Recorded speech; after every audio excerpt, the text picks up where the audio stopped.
역사적 사건이 우리의 영어학습에 지대한 영향을 미칩니다. 우리가 영어를 일본 순사들이 가르쳤기 때문에 오랜 기간 배운 대로 또 가르치게 되죠. 그래서 문법 또는 분석 위주, 단어 암기 위주의 수업이 지금도 남아있는 거예요. 지리적이나 역사적인 사건들이 현재에 영향을 미친다는 거죠. 일본식 영어의 수업의 특징은 제가 배웠던 형식으로서 강압적 방식이었어요. 단어 같은 경우는 우리 때는 요즘 모르겠지만 단어를 무조건 10번 이상 쓰고 그리고 반복해서 그리고 암기시키고 이게 숙제이며 옛날에 그랬어요. 지금 모릅니다. 학교에서 어떤지. 숙제이며 숙제를 못했을 때 체벌도 가능했던 시대였어요. 이게 바로 일본식 영어 수업이었거든요. 당연히 말도 안 되는 이야기죠. 아니 영어를 못하는데 왜 때립니까? 당연한 거죠. 그렇죠? 이런 게 상식적인 것들이 이루어지지 않던 시대에 사람들이 지금도 살아있어요. 여러분들 옆에. 여러분 옆에 있는 사람들이 바로 그렇게 배웠기 때문에 그 나쁜 악습을 버리고 새로운 것을 찾아야 되는데 여전히 이 악습을 답습하고 하고 있는 분들이 있습니다. 그분들은 아직도 일본 시대의 앞잡이로 살아가고 있는 것과 똑같아요. 이 영어를 아직도 그러고 있다는 거. 또한 그 당시에는 리스닝이 전혀 없던 시절이에요. 그러니까 리스닝이 필요 없었다라고 말할 수 있겠죠. 왜냐면 원어민을 만날 상황이 그렇지 많지 않았고 제가 어렸을 때만 해도 주변에 외국인들 보기 힘들었어요. 요즘은 동대문이나 시내 나가기만 하면 또 지방에서도 원어민들을 많이 볼 수 있습니다. 외국인들을. 그러나 저희 때는 서울 시내에 돌아다녀도 이태원을 가지 않는 이상 이태원을 제외하고는 거의 0%에 가까웠어요. 자, 미디어도 없었죠?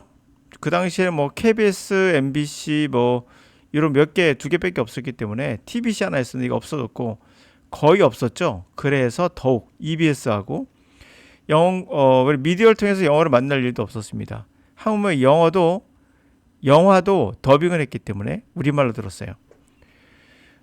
그래서 영어를 이상하게 배워도 이게 이상한지를 전혀 알 수 없었죠.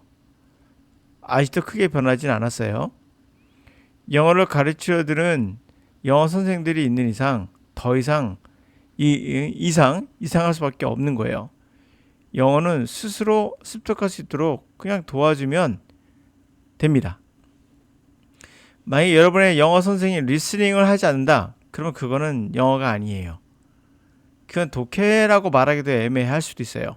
리스닝은 독해와 함께 가야 되는 거기 때문에 안 한다? 그건 이상한 거죠. 자, 우리는 지리적인 형태 또는 주변 상황들을 벗어나서 생각할 수가 없어요. 지리, 환경 중요하죠. 음식에도 그러하다는 이야기입니다. We are the only species. 우리는 유일한 종입니다. The seasoning food. 음식에다가 시즈닝을 하는, 양념하는 거죠. 양념하는 유일한 종이죠. 그렇죠. 어떤 새나 동물 중에 양념하는 것들은 없죠. 그냥 산채로 먹기 때문에. Deliberately. 의도적으로 altering it. 그것을 바꿉니다. With highly flavored. 매우 강한 맛이 나는 그런 식물의 부분, part를 가지고 바꿉니다. We call herb. 우리 허브라 부르기도 하고, 또 spice, 양념이라 부르기도 하죠. It's quite possible. 가능성이 높아요. How taste for spices. 우리가 그 양념에 대한 우리의 미각이 has a evolutionary root. 진화적인 뿌리를 가져 있을 확률이 높아요. Many spices, 많은 양념은 have antibacterial properties.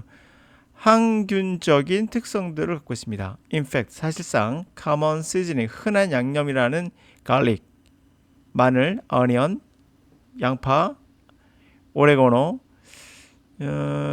이걸 박하향이 나는 겁니다. 하여튼 이런 것들은 inhibit, growth almost, 거의 모든 every bacterium, 박테리아의 성장을 억제시키죠. 테스트도 확인된 것들.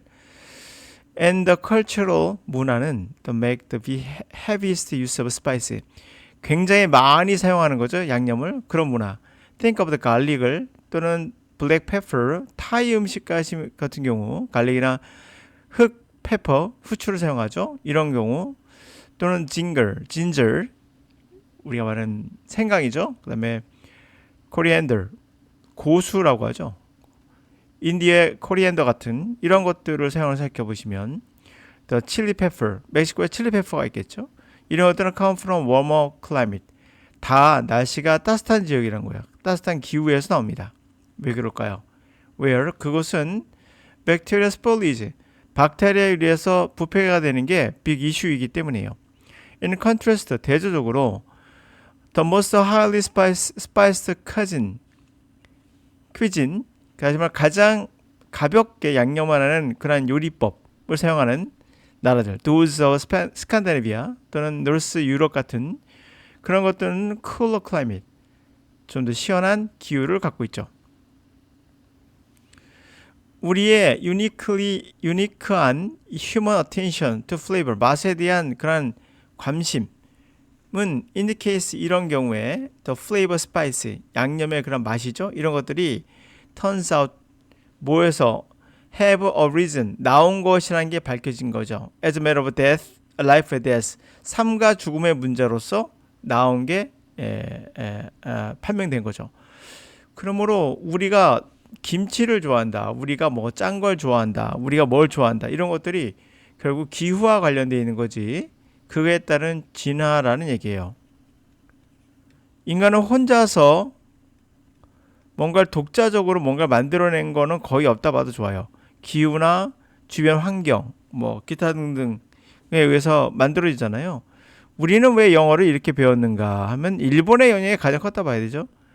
일본이 가장 먼저 외국 문화를, 미국의 문화나 서양 문화를 받아들인 나라라 봐도 좋고, 문화가 개방이 되면서 또 지배를 했죠. 아시아의 우리나라하고 이제 중국 일부를. 그러면서 영어라는 게 일본식 영어가 들어오게 되면서 우리는 영어가 망가지기 시작한 거예요. 근데 이것이 아직 벗어나지 못하고 있다는 게 문제죠. 요즘에 TV를 보더라도 여전히 여기서 못 벗어나고 있어요. TV에 나와서 영어 강사들이 문법에 기초한 영어를 가지고 학생들에게 말을 하면 학생들이 이렇게 생각을 할 수밖에 없잖아요. 예를 들어 볼까요? 케이스 같은 경우가 뭐죠? 케이스가 뭐예요? 케이스는 케이스죠. 상자, 맞아요. 상자라는 말도 있고요. 그런 상자 말고도 사건의 케이스란 말도 하죠. 사건이라는 말도 있고요. 그럼 병원에서는 이런 케이스는 뭐예요? 사건이라 안 하겠죠?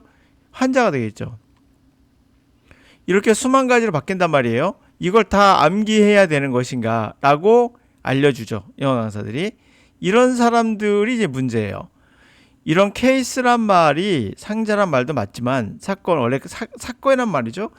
거기서 뭐 어떻게 어쩌고 해서 뭐 사전의 뜻을 알아야 된다 하지만 이건 우리말을 바꿀 때.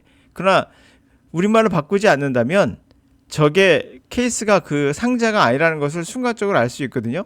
그런 것들은 우리 뇌가 알아서 지울 놈은 지우고 선택할 놈은 선택해서 해석을 해내기 때문에 이게 뭐였지 나중에 볼 때 이게 해석이 안 되는데 뭐였지 찾아보니까 이런 경우는 어떤 경우란 뜻이더라.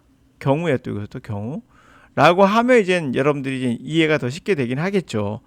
그러나 그렇게 우리가 하나씩 배우는 과정은 통계적인 거기 때문에 구태여 이 모든 단어를 알아야 된다는 식으로 영어로 접근해서는 안 된다. 슬쩍 저게 어떤 의미인 것 같다라는 우리 뇌가 알아서 그냥 느낌적 느낌으로 그냥 넘어가기도 해요. 그러니 구태여 사전을 무조건 찾아서 그 뜻을 어떻게든 적용해 보겠다는 습관은 좋은 습관은 아니에요. 네.